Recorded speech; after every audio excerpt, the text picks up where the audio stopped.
सरकारी वकील मेजर बोरी ने ठीक कहा है।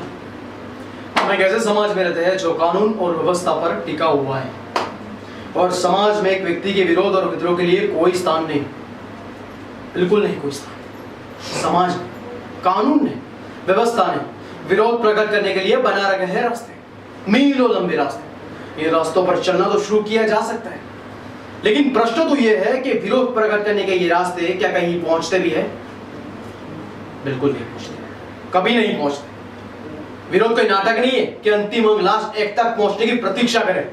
शक्तिशाली लोगों के विरोध को राजनीतिक विरोध कहा जाता है, जो उन्हें एक ही छलांग में बिठा देता है सत्ता के बिल्कुल पास रखी कुर्सी पर। और कमजोर लोगों का विरोध इसे विरोध नहीं कहते, विद्रोह को नाम दिया जाता है, जो उन्हें एक ही छलांग में बिठा देता है और पहुंचा देता है फांसी के धक्के तक। जब छोटे छोटे विरोध लगातार दबा दिए जाए, अनसुने अनदेखे कर दिए जाए, तो हमेशा एक भयंकर विस्फोट होता है, प्राणघातक विस्फोट। कानून और संविधान ने सबको बराबर का दर्जा और बराबर का अधिकार तो दे दिया, लेकिन बड़े आदमी ने छोटे आदमी को और ऊंचे आदमी ने नीचे आदमी को यह अधिकार नहीं दिया, बिल्कुल नहीं दिया। जो व्यवस्था, जो समाज जाति भेद के आधार पर चलेगा, ऊंच नीच के तराजू में आदमी को तोलेगा, उसकी आयु कभी भी लंबी नहीं होती, बिल्कुल नहीं होती।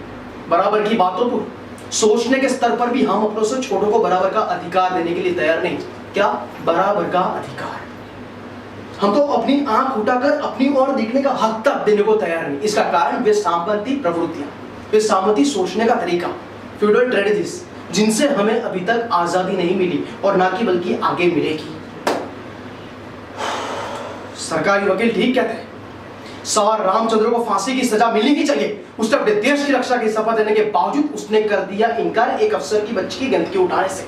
अपने देश की रक्षा की शपथ लेने के बावजूद उसने कर दिया इनकार हराम की सट्टे जैसी साधारण गाली खाने से।